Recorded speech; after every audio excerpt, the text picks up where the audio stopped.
3,000 police কর্মকর্তা কিংবা constable, তাদের কি কোনো দাম নেই? তাদের কি কোনো কন্ট্রিবিউশন নেই?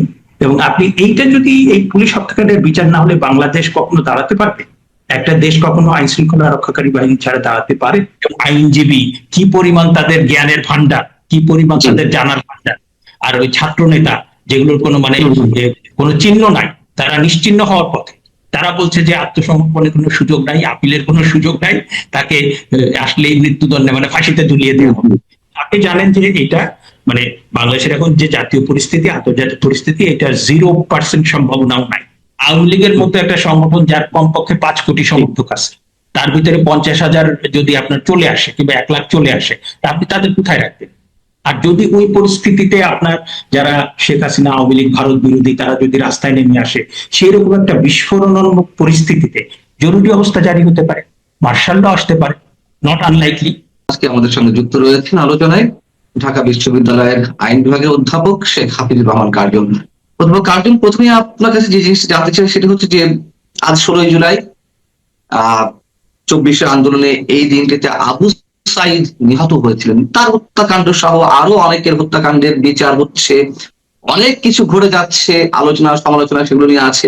কিন্তু আমার প্রশ্ন হচ্ছে এই 16 জুলাইতেই 2025-এর এই 16 জুলাইতে আন্দোলনের বর্ষপূর্তিতে এনসিপি নেতারা গিয়েছিলেন গোপালগঞ্জে তাদের পদযাত্রা কর্মসূচিতে, এবং সেই দিন এক নারকীয় তাণ্ডবের সৃষ্টি হয়েছিল। 5 জন মানুষ নিহত হয়েছিলেন আইন শৃঙ্খলা রক্ষাকারী বাহিনীর সদস্যদের গুলিতে। সেই 5 জন মানুষের বিচার কেন হয় না? এবং 12টি মামলা হয়েছে যে যাতে আসামি করা হয়েছে ওই 5 জন মানুষ, তাদের মধ্যে যারা যারা আওয়ামী লীগ যুবলীগ করতেন, তাদেরই আত্মীয় স্বজন, তাদেরই সতীর্থ। এটিকে আপনি কিভাবে মূল্যায়ন করবেন? না, আমি তো আসলে মূল্যায়ন তো পরে, আমাদের তো আসলে লজ্জায় মুখ ঢাকতে হয়। কারণ 30 লক্ষ শহীদের হত্যাকাণ্ডের সাথে যারা জড়িত, তারা তো এখন বিরোধী দল।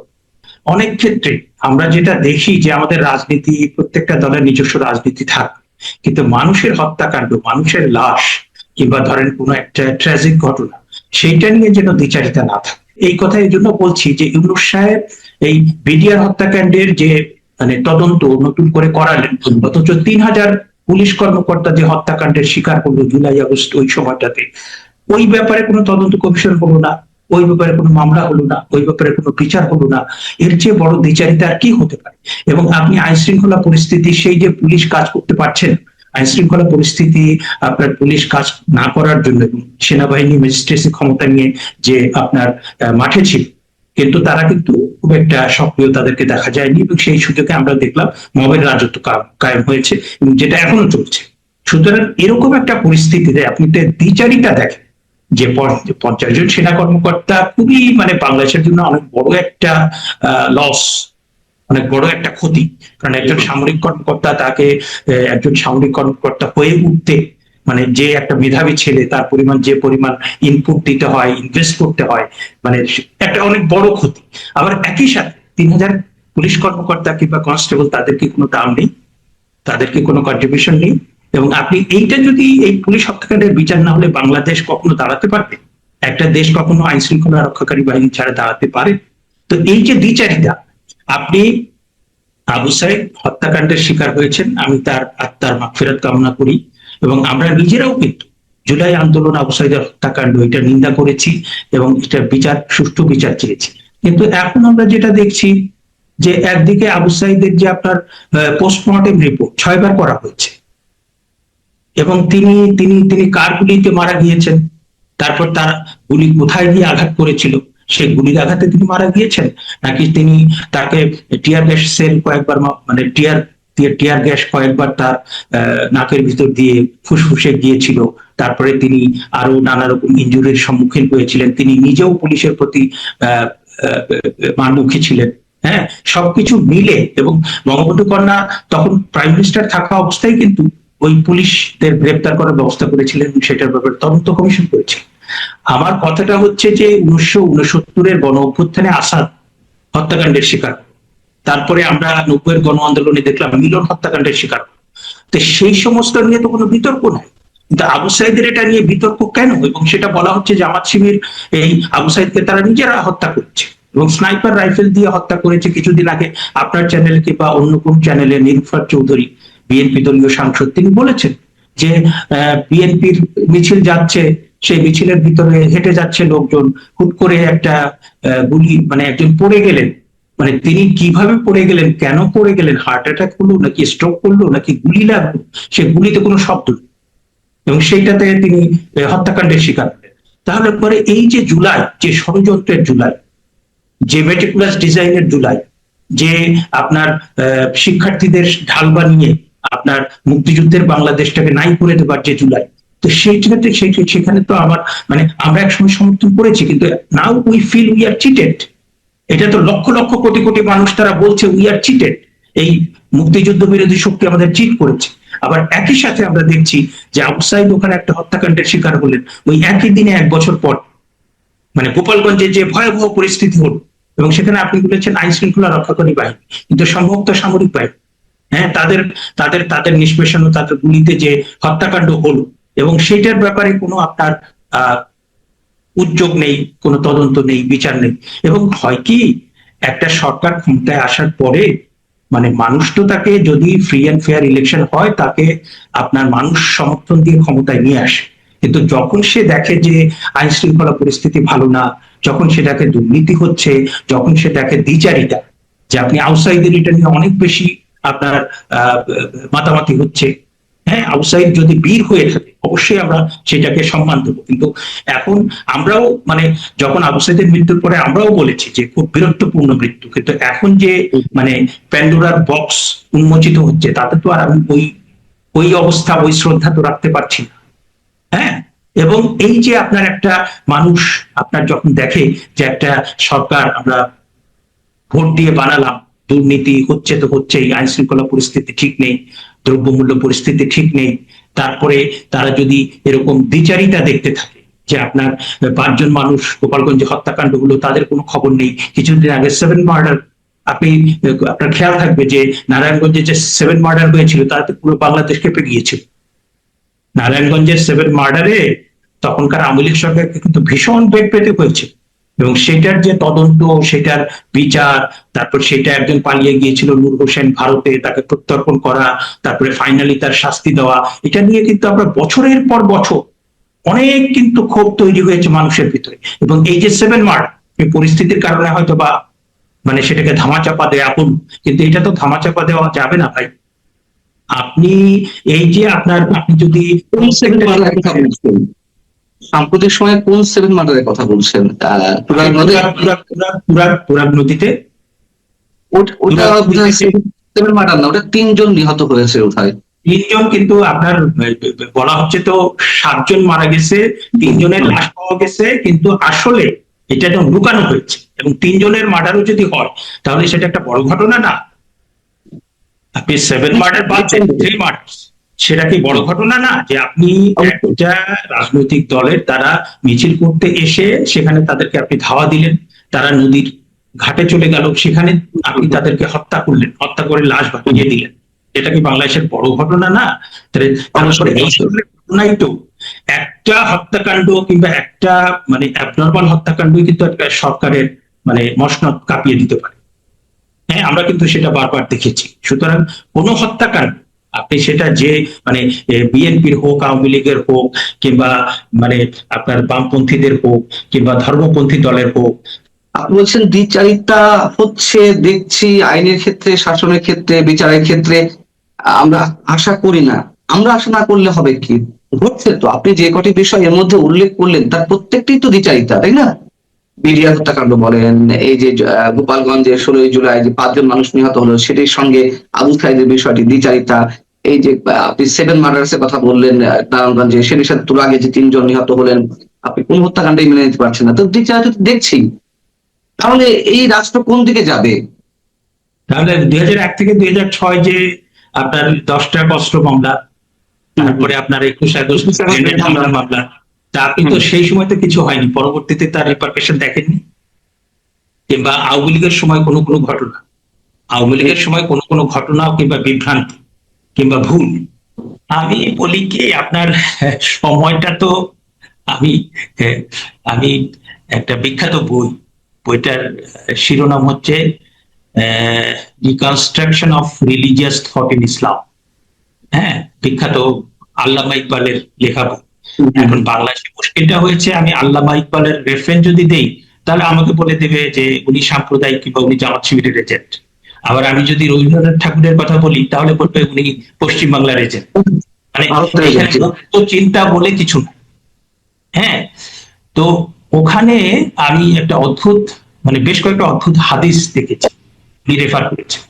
তার ভিতরে একটা হাদিসে এসছে সময়ই আল্লাহ, এবং সেখানে আচ্ছা কোরআনের আয়াতকে আপনার রেফার করে বলছে যে মহাকালকে, সময়কে কখনো দোষারোপ করো না। সময় তার নিজস্ব গতিতে চলে এবং সমস্ত যত অন্যায় সে নিজে প্রতিকার করে দেয়। হ্যাঁ, তা আপনি কি ওই বাংলাদেশের 55 বছরের ইতিহাসে প্রত্যেকটা সরকারের আপনি নির্মোহ বিশ্লেষণ করেন, যা কিছু ভালো করেছে তারা কিন্তু পুরস্কার পেয়েছে, আর যা কিছু খারাপ করেছে এটা কিন্তু নিঃসন্দেহে। প্রকৃতি ঘন্টায় ঘন্টায় গুনে নিয়েছে। এখন ধরেন যে আপনার এই কিছুদিন আগে, 1 বছর আগের ঘটনা, মানে সাবেক প্রধানমন্ত্রী বেগম খালেদা জিয়া মৃত্যু মুখে পতিত হলেন, হাজার হাজার মানুষ তার জানাজাতে আসলো। তারেক রহমান মাননীয় প্রধানমন্ত্রী, তিনি আপনার বিমানবন্দরে আসলেন, হাজার হাজার লক্ষ লক্ষ মানুষ গিয়ে তাকে সম্বর্ধনা জানান। কিন্তু এই যে 5 মাসের সময়, হ্যাঁ, তিনি খুব সাধারণ মানুষের মতো কোথাও কারো কিছু হলে ছুটে যাচ্ছেন, এবং তিনি কথা কম বলছেন, বিরোধী দলকে ওইভাবে আক্রমণ করছেন না, তারা অনেক কিছুই প্রশংসিত হচ্ছে। হ্যাঁ, কিন্তু মুশকিলটা হচ্ছে যে আপনাকে, মানে আপনি যখন you are prime minister of any country, আপনাকে পলিসি ডিসিশন শক্তভাবে নিতে হবে। আপনি বাংলাদেশের সাথে মার্কিন যুক্তরাষ্ট্রের যে গোলামী চুক্তি হয়েছে সেটার সম্পর্কে আপনি কোনো কথা বলছেন না, সেটার সম্পর্কে আপনি কোনো সিদ্ধান্ত নিচ্ছেন না। এইটার জন্য কিন্তু আপনার রাজনীতি প্রচন্ড ভাবে বিপর্যয়ের মুখোমুখি হবে। আপনি কিন্তু মুক্তিযুদ্ধ এবং বাংলাদেশ, এটা সম্পর্কে আপনি ইলেকশনের আগে খুব শক্ত অবস্থান ছিল, এখন কিন্তু আমরা সেটা দেখতে পাচ্ছি না। আইন শৃঙ্খলা পরিস্থিতি কিন্তু ভালো না, আপনার দ্রব্যমূল্য পরিস্থিতি কিন্তু ভালো না। হ্যাঁ, সুতরাং আপনি যদি এই, আপনার মন্ত্রী পরিষদ কিন্তু ভালো হয়। হ্যাঁ, বাংলাদেশ ব্যাংকের গভর্নর, সেটা কিন্তু আপনার নিয়োগটা ঠিক হয়। তারপরে আপনি স্বরাষ্ট্রমন্ত্রী, পররাষ্ট্রমন্ত্রী খলিল সাহেব রয়ে গিয়েছে, এবং সেই সূত্র ধরে অনেকেই বলছেন this is continuation of previous government. তাহলে পরে এই সমস্ত বিষয়ে যদি আপনি মানে সিদ্ধান্ত নিতে না পারেন, তাহলে পরে কিন্তু আপনার মানে সরকারে থাকলে তো সারাক্ষণই নানা রকম সমালোচনা বিপদ এটা থাকেই। কিন্তু আমরা যেটা দেখতে পাচ্ছি যে সাথে সাথে আপনার যদি ইফ ইউ মানে do something for the wellbeing of the people, তাহলে পরে কিন্তু দেখা যায় যে সরকার মানে সমালোচনা সত্ত্বেও তারা ভালো করছে কিংবা তারা টিকে যাচ্ছে।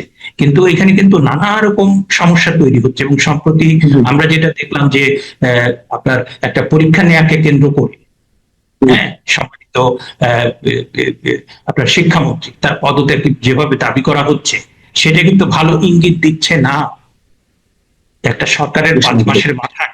সুতরাং আমি বলছি যে সময়টা কিন্তু আপনাকে খুব খেয়াল করে আপনাকে সতর্ক হয়ে চলতে হবে।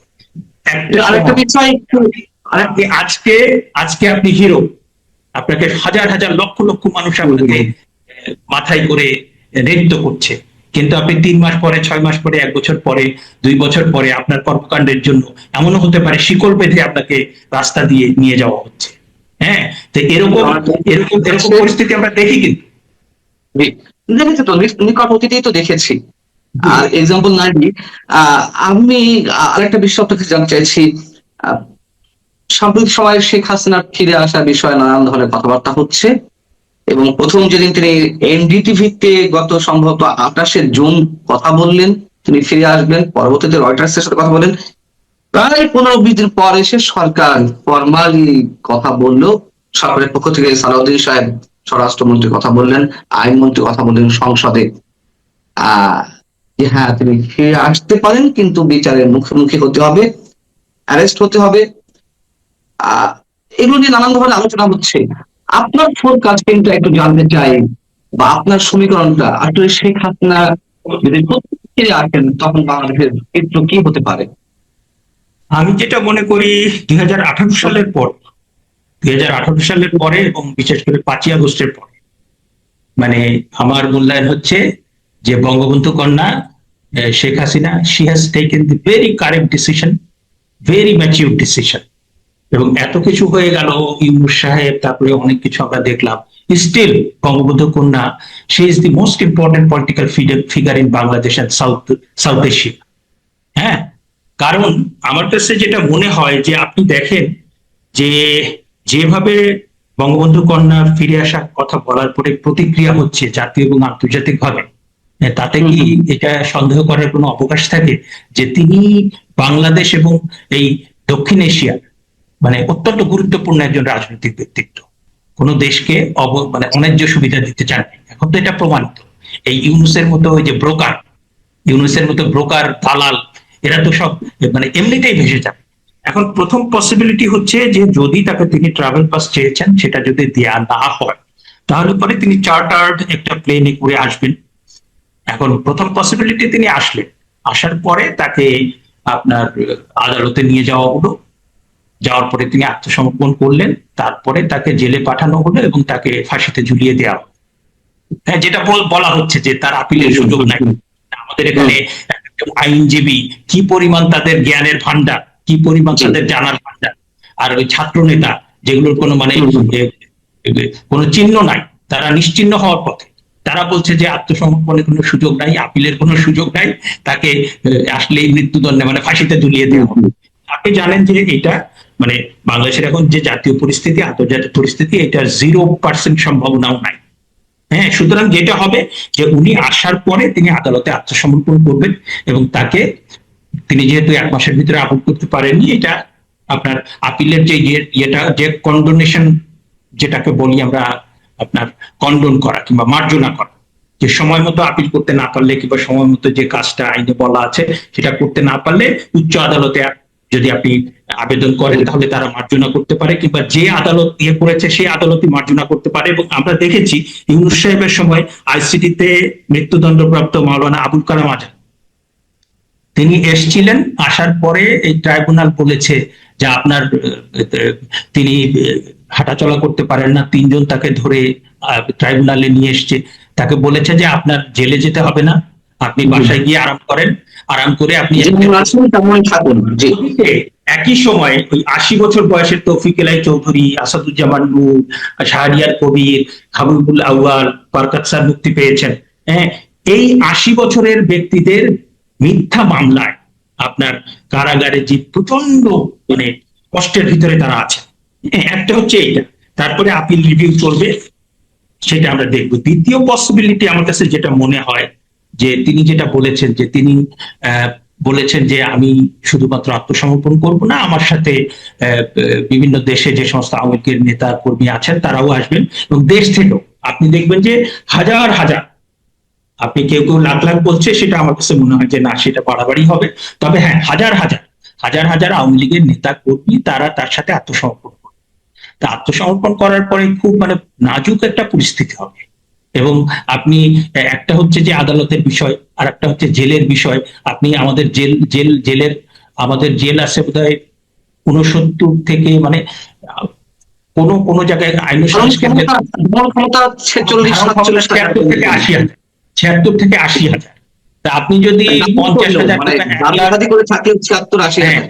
আওয়ামী লীগের মতো একটা সংগঠন যার কমপক্ষে 5 কোটি সমর্থক আছে, তার ভিতরে 50,000 যদি আপনার চলে আসে কিংবা 1 লাখ চলে আসে, তা আপনি তাদের কোথায় রাখবেন?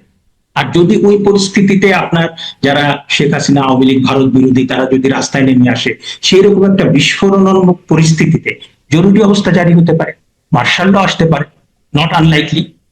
আর তৃতীয় যেটা পসিবিলিটি আমার কাছে যেটা মনে হয় যে আপনার মার্কিন যুক্তরাষ্ট্র এবং ভারতের পৌরোহিত্যে অন্তরাল একটা সমঝোতা হতে পারে, এবং সেটার ব্যাপারে যেটা বলা হচ্ছে যে সার্জিও বোর, তিনি আপনার ভারতে মার্কিন যুক্তরাষ্ট্রের যে হাই কমিশনার, এবং একই সাথে তিনি ডোনাল্ড ট্রাম্পের বন্ধু এবং বিজনেস পার্টনার, সুতরাং তার কিন্তু একটা বড় প্রভাব আছে।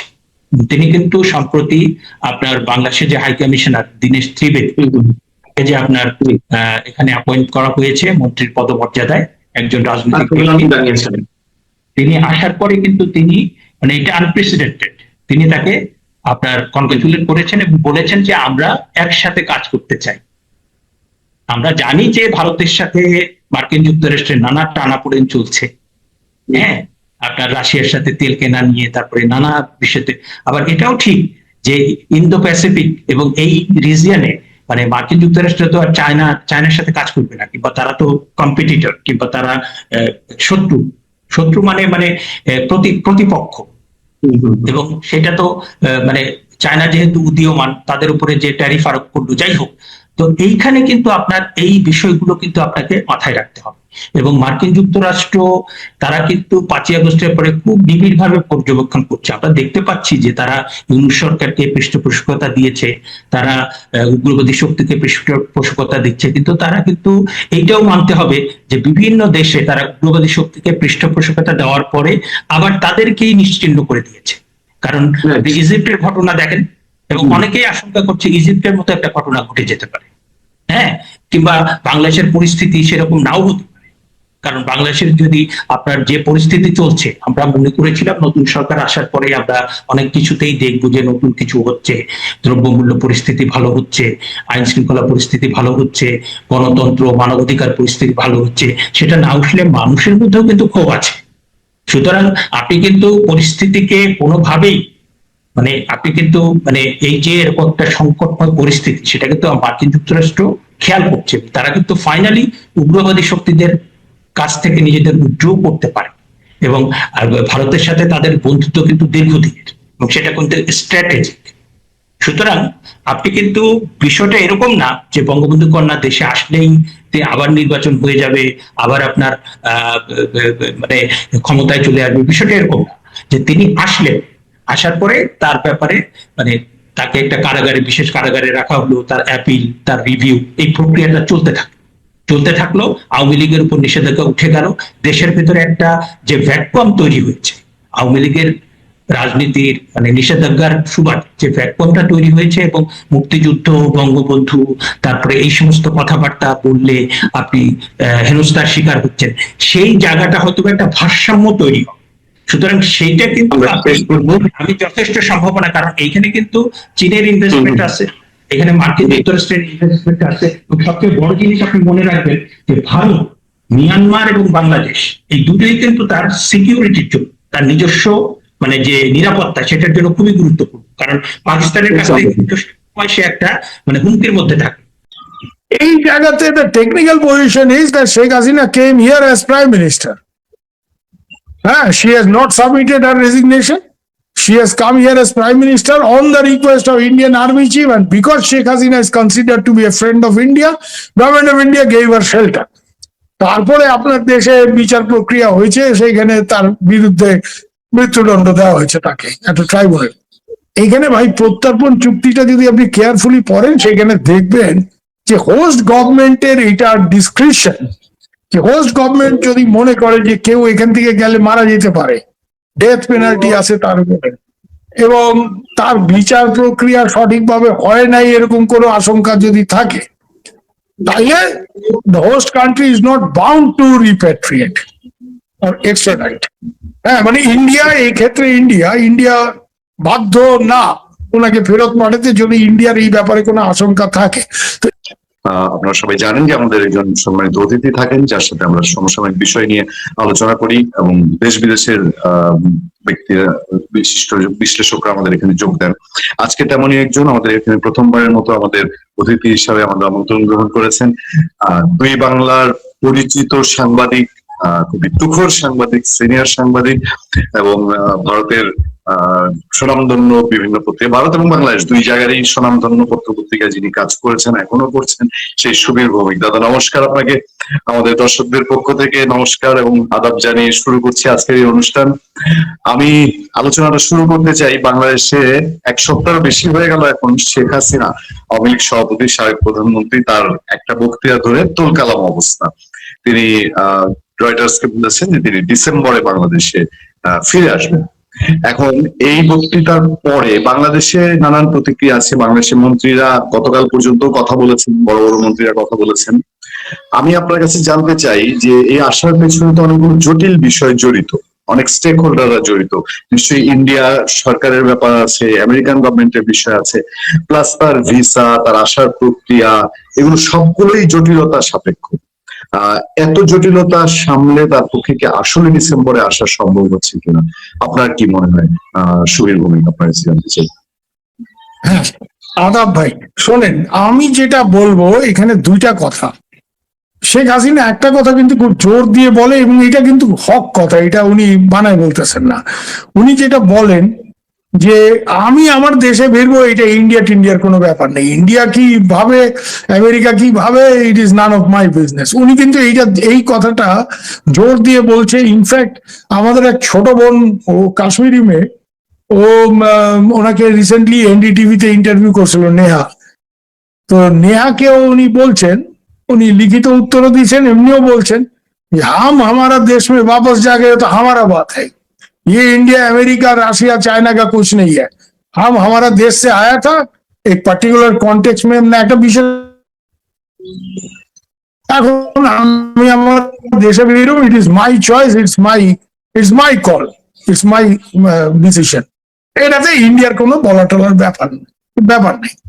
এখন আমাদের যারা লোকজন, সিকিউরিটির লোকজন, বিশেষ করে যাদের আমি বিশেষভাবে চিনি এবং যারা ওনার সাথে অলমোস্ট রেগুলার যোগাযোগ রাখেন, প্রত্যেক সপ্তাহে দেখা টেকা হয়, বা ওনার সিকিউরিটি নিয়ে গিয়ে, এদের কয়েকজনকে আমি গত কয়েকদিনে, আপনি যেমন বললেন এক সপ্তাহ ধরে একটা তোলমাটাল চলছে, আমার তো খোঁজ খবর রাখতে হয়, যেহেতু মাঝে মাঝে সাংবাদিকতার সুবাদে বা এইসব। আমি এদেরকে জিজ্ঞেস করছি, এরা বলে বহেনজি নে ফেসলা কর লিয়া। সবাই, আর শেখ হাসিনা তো দিল্লিতে সবার বহেনজি, সে আমাদের অফিসারই বলেন আর মোদিজি বলেন, অজিত ডোভাল সবারই বহেনজি উনি, আবার যারা ওনার বাড়িতে ডিউটি করে তারাও বহেনজি। तो बोले बहन जी ने फैसला कर लिया, बहन जी जाएगा, बहन जी किसी का सुनने वाला नहीं। তো ইভেন আমাদের লোকজনও এটা বোঝে যে শেখ হাসিনা যদি একটা সিদ্ধান্ত নেয়, ওনাকে না করানোটা নেক্সট টু ইম্পসিবল ব্যাপার, ইটস ভেরি ডিফিকাল্ট। এখানে এটা গেল শেখ হাসিনার ব্যাপার। আর আপনি যেই কথাটা আতিক ভাই আপনি বললেন যে ইন্ডিয়ার ব্যাপার, ইন্ডিয়ার একটা মানে এই আইনি জটিলতা, এইখানে জটিলতাটা খানিকটা বোধহয় বাংলাদেশের তরফ থেকে যখন বলা হইতেছে, বাংলাদেশের কিছু ওই যেমন ট্রাইব্যুনালের চিফ প্রসিকিউটর বলছেন, বা এরকম কেউ কেউ, যে ওনাকে এক্সট্রাডিশন ট্রিটি, যেটা প্রত্যর্পণ চুক্তির মাধ্যমে ওনাকে প্রত্যর্পণ করতে হবে ভারতকে আনুষ্ঠানিকভাবে, এবং ওনাকে অ্যারেস্ট করে আমরা নিয়ে আসবো। হ্যাঁ, ওনার এখানে এসে আলাদা করে অ্যাপিল টেপিল করার, আদালতে সারেন্ডার করার কোনো স্কোপ নেই। she will be brought under arrest. This is the legal version given by some top people in Bangladesh government, তাই তো এরা এই কথাটা বলছে। এখন এইখানে ইন্ডিয়ার যেটা স্ট্যান্ড পয়েন্ট আমি জানি আমাদের ফরেন অফিসের, যে Sheikh Hasina did not come here as a convict. Sheikh Hasina দেশে অপরাধ করে বোরখা পরে রাতের অন্ধকারে লুকায় ইন্ডিয়াতে ঢোকে নাই। Sheikh Hasina was brought here by a military aircraft, and a formal request was made by the Bangladesh Army Chief to the Indian Army Chief. Our Prime Minister is in serious security situation. আমরা তার জন্য মানে তোমার দেশে আমরা ওনাকে সাময়িকভাবে পাঠাইতেছি, please accept her. So the request came from the Bangladesh Army Chief to the Indian Army Chief. And the request was যে our prime minister is not safe in the country, মানে এমন আর্মি চিফ যে তার নিজের prime মিনিস্টারকে সে দেশের security দিতে পারতেছে না, মানে আমাদের আপনার মানে আর্মি চিফ আল হাজ ওয়াকারুজ্জামান, এখন তো আবার উনি আল হাজ টাজ বলতে হবে, নাইলে আবার উনি ক্ষিপ্ত হবেন। তো যাই হোক, ইন্ডিয়া আমি যতটুকু জানি, ইন্ডিয়ার কাছে তো ওনাকে ফেরত পাঠানোর জন্য আগেও সরকার, ইউনুস সরকারও রিকোয়েস্ট করছে, আর এই সরকার আসার পরেও বোধহয় একটা ফর্মাল রিকোয়েস্ট আসছে। ইন্ডিয়া তার কিছু কিছু ক্ল্যারিফিকেশন চাইছে, because India wants to be satisfied that all the conditions of the year is fulfilled. এই জায়গাতে এই এক্সট্রাডাইটি করতে হবে। শেখ হাসিনা যদি আজকে বলে আমি চলে যাব দেশে, how can India stop her? India cannot. কিন্তু যদি এই আইনি প্রক্রিয়া থাকে, ইন্ডিয়াকে এটার মধ্যে জড়ায় একটা, যেটাকে আমরা পাতি কুমিল্লার ভাষা বলি, প্যাঁচ লাগাই দিছে। এই প্যাঁচ লাগাই দিলে তো এটা, হ্যাঁ প্যাঁচ লাগাই দিলে তো এটা অন্যরকম ব্যাপার হয়ে যাবে। তখন এটা ইন্ডিয়া আইন কানুন, হ্যাঁ বিচারকদের ব্যাপার চলে আসবে, লিগ্যাল অ্যাডভাইজারদের কথা চলে আসবে, কে কোথা থেকে কি ধারা দেবে, এইসব ব্যাপার চলে আসবে। আর আমি এটা জানি, আমি গত কয়েকদিনে আমার দু একজন বোন যারা বাংলাদেশের নাম করা ব্যারিস্টার ট্যারিস্টার এদেরকেও জিজ্ঞেস টিজ্ঞেস করছি, হ্যাঁ, বা নাম করা লয়ার আমার, তো যে কি দাঁড়াইতেছে, বলে এইগুলি করলে তো ক্যাচ হবে, India is not oblige to send her back if Bangladesh insist that she has to be send back by fulfilling the conditions of the extradition treaty. The India বলবে we are not satisfied and she did not come here as a convict. উনি তো এইখানে সাজাপ্রাপ্ত আসামি হিসেবে ভারতের লুকায় বোরখা পরে রাত্রের অন্ধকারে ঢোকে নাই বর্ডার দিয়ে। ওনাকে এখানে বাংলাদেশের আর্মি চিফ, ইন্ডিয়ান আর্মি চিফকে ফর্মালি রিকোয়েস্ট করছে, যেই রিকোয়েস্ট ইন্ডিয়ান আর্মি চিফ আমাদের ন্যাশনাল সিকিউরিটি অ্যাডভাইজারকে করছে, এবং ন্যাশনাল সিকিউরিটি অ্যাডভাইজারের ক্লিয়ারেন্স ফর জেনারেল দ্বিবেদী, এখন হচ্ছে জেনারেল দ্বিবেদী আর no longer chief, he has just retired, নতুন চিফ আসছে। ওয়াদা সাহেব বলছে okay you send him, will accept her, হ্যাঁ উইল অ্যাকসেপ্ট হার। এবং বাংলাদেশের মিলিটারি বিমানে করে উনি এখানে অবতরণ করছেন। কোথায় জানেন? Not in civilian airport, her plane landed in Hindon. Hindon is a military airport near Delhi, Ghaziabad বলে একটা জায়গায়, হ্যাঁ। এবং ওইখানে উনি আমাদের এয়ারফোর্স কমান্ডোদের যে বেস, যে ইয়ে আছে, ওইখানে ওনাকে একটা লোকেশনে বেশ কয়েকদিন হাই সিকিউরিটি দিয়ে রাখা হয়েছে।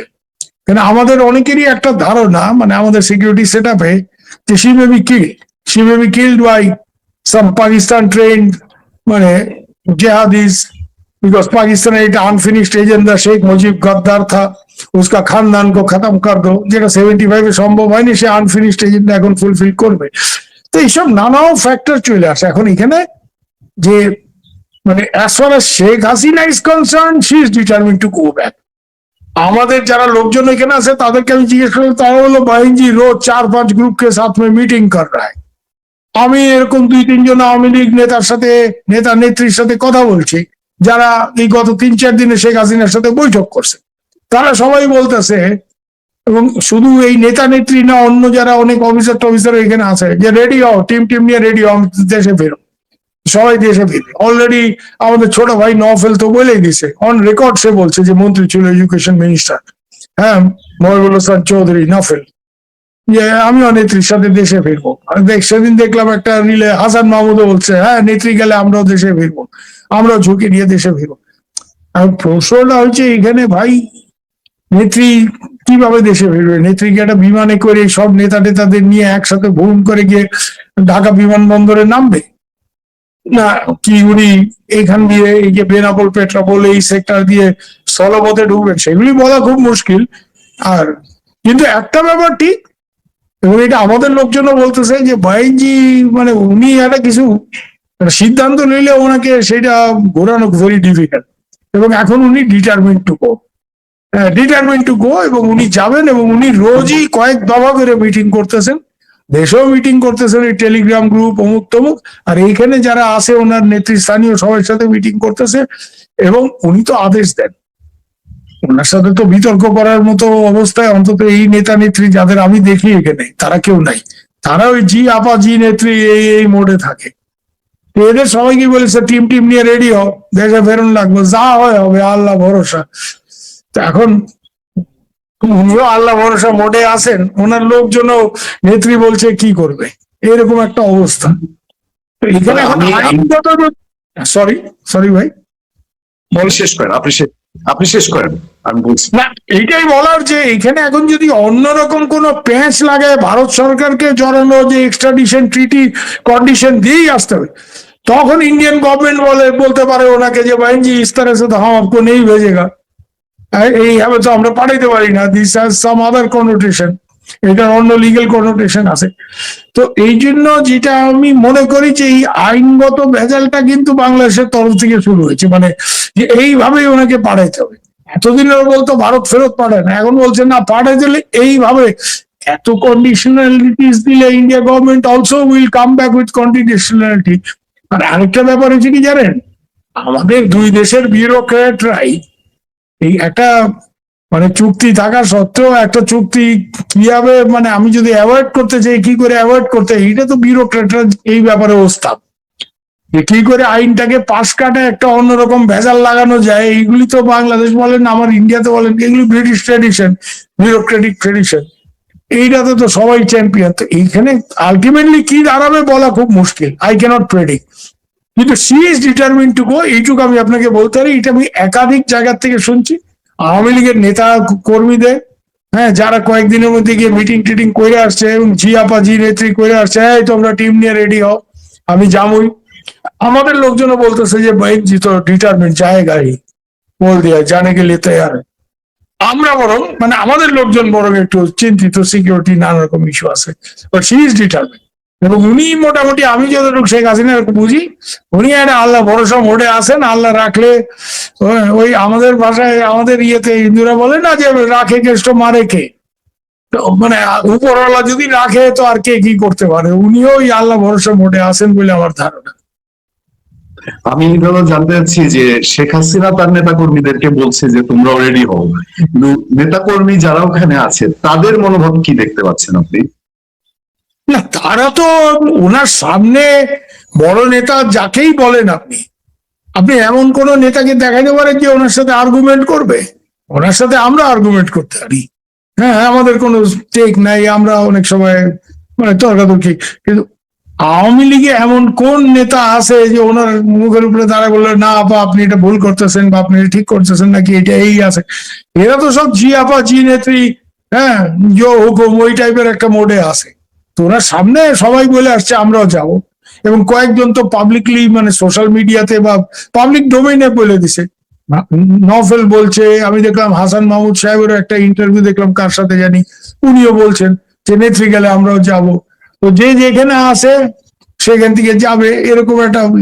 এখন সব নেতা নেত্রী যাইতে চায় কি চায় না, যারা এখানে সেফলি আসে ওইখানে গিয়ে ঝামেলায় পড়তে পারে, জেলে যেতে হবে, কেন গেলে তো সবাইকে জেলে যেতে হবে, এই ব্যাপারে তো কোনো সন্দেহ নাই। সবার বিরুদ্ধে মামলা আছে, এবং একটা দুইটা না। হাসান মাহমুদ দেখলাম সেদিন ইন্টারভিউতে বললো ওনার বিরুদ্ধে 200 না 250 মামলা। হ্যাঁ, তো মামলা তো সবার বিরুদ্ধে আছে। আমার ছোট বোন তারানা আলিম, যে একটা মশা মাছি মারতে গেলে কামের বুয়াকে ডাক দেবে, তার বিরুদ্ধে 22টা মামলা, মার্ডার কেস। এবং কিরকম মার্ডার কেস যায়, মন্ত্রী থাকা অবস্থায় গাড়ির সামনে যে পতাকা থাকে ভাই, ওই পতাকা যেটা দিয়ে গাড়া হয় গাড়ির মধ্যে, ওইটা একটু চোখা থাকে, তো ওইটা খুলে নাকি কারে মার্ডার করছে। মানে গপ মারার তো একটা লিমিট আছে, there is a limit to imagination running riot. হ্যাঁ, এটা তো মানে কল্পনার মানে রায়ট হয়ে গেল। যে মহিলা আমি জানি, তারা নাকি আমি এত বছর ধরে চিনি, যারা মানে মশামাছি মারতে গেলে কামের বুয়ারে ডাক দেবে, আর বুয়া এটা মাইরে যাও তো, বড় ভ্যান ভ্যান করতেছে এখানে, আই নো সে নাকি মার্ডার করছে। তা আমি মাঝে মাঝে ওকে ঠাট্টা করে বলি, বোন তুই তো ক্রিয়েটিভ অ্যাক্ট্রেস বলে জানতাম, তুই যে এত ক্রিয়েটিভ মার্ডার, দাদা ফাইলামি করে না, বড় ভেজালে আসি। হ্যাঁ, এই সব আলতু ফালতু মামলা দিয়ে রাখছে, আমি কি এইসব করতে পারি? না, আমি তো জানি তুই মশামাছি মারতে পারস না, কিন্তু তোর বিরুদ্ধে মামলা, এবং মামলা কি স্কুটারে চড়ে গিয়ে, তুই তো স্কুটার চড়তে পারস না, গাড়িও চালাইতে পারস না, আমি জানি। স্কুটারে চড়ে গিয়ে সে ওই ফ্ল্যাগের মাস্টেড দিয়ে কাকে মার্ডার করছে। তার মানে ফ্ল্যাগের মাস্টেড তো সে তখনই পারবে যখন সে মন্ত্রী ছিল, তার মানে মন্ত্রী থাকা অবস্থায় সে মার্ডার করছে।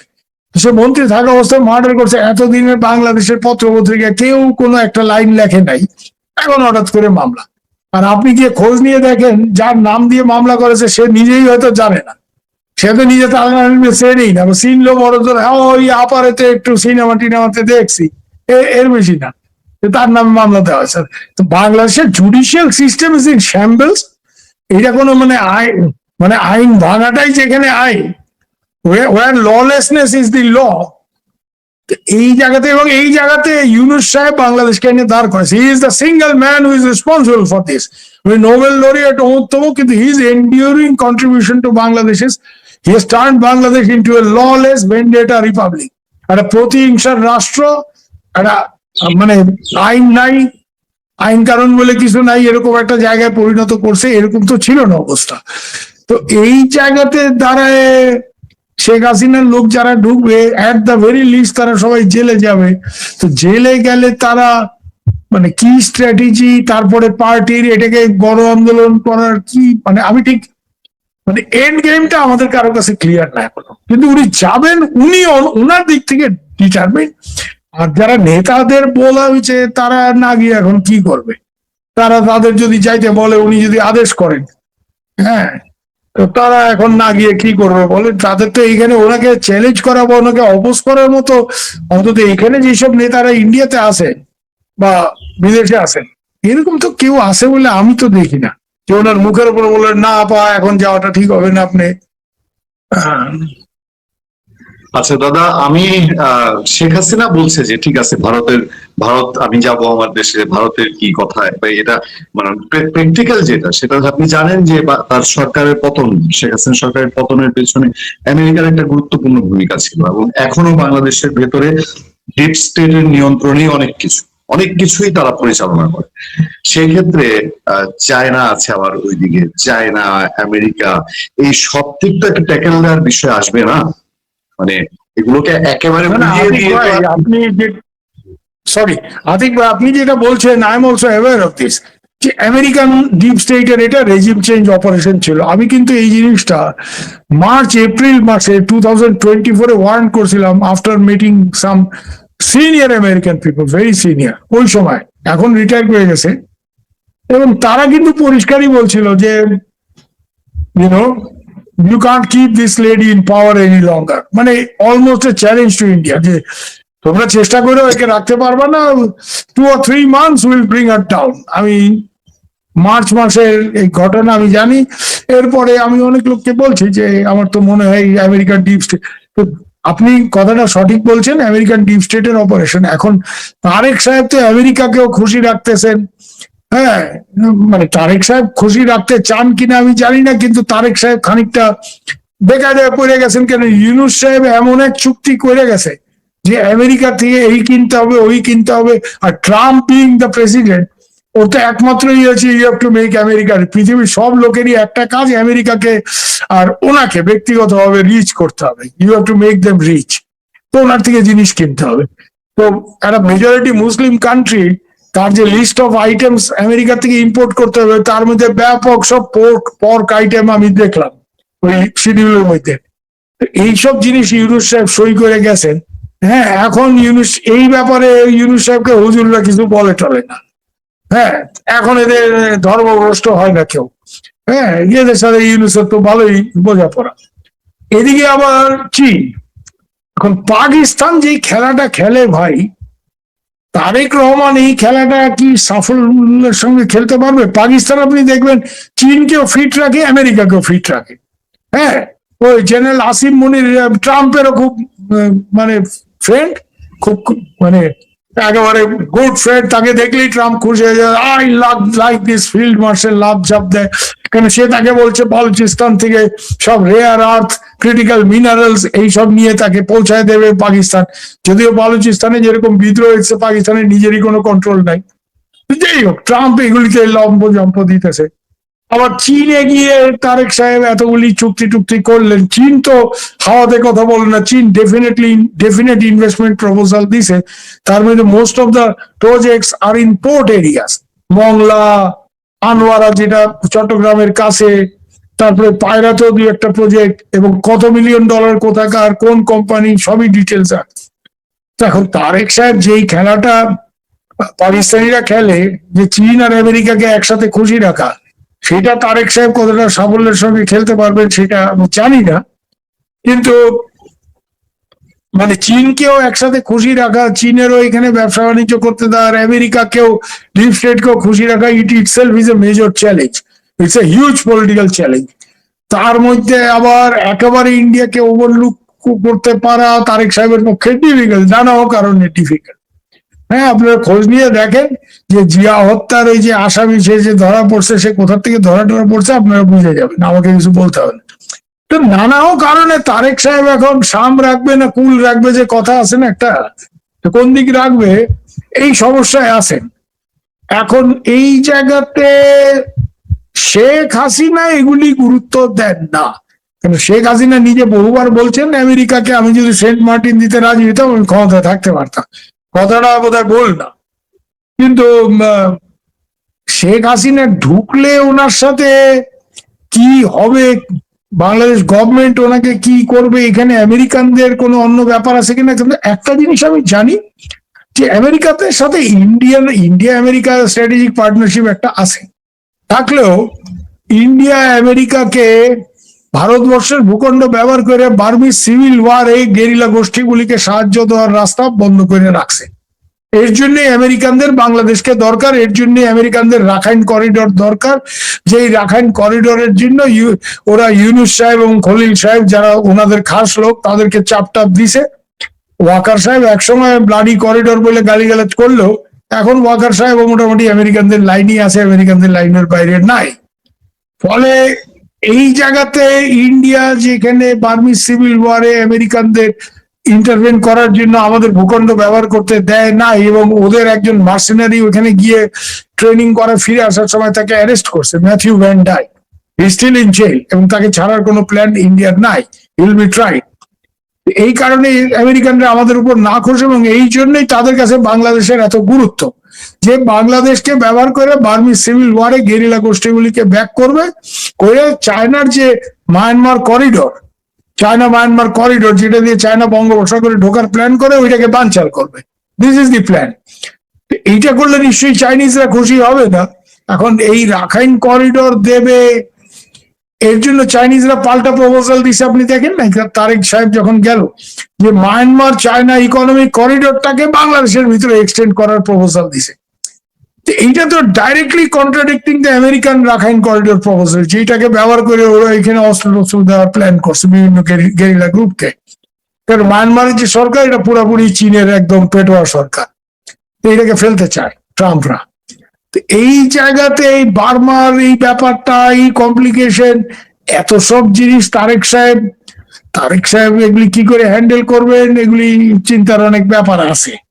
তার মধ্যে আবার শেখ হাসিনা ওখানে ঢুকলে এটাকে কিভাবে হ্যান্ডেল করবে, কি করবে।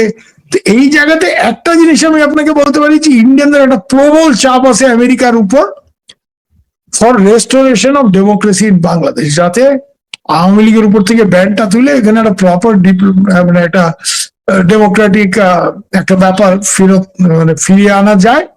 এই ব্যাপারে একটা চাপ আছে, এবং ইন্ডিয়ানদের এই চাপটাও আছে যে তোমরা বাংলাদেশের রেজিম চেঞ্জ করছো, you brought down a legally establish government of Sheikh Hasina. তার ফলে ওইখানে যে পরিমাণ ইসলামিক র্যাডিক্যালিজমের গ্রোথ হয়েছে, it is going to pose a serious security problem for India.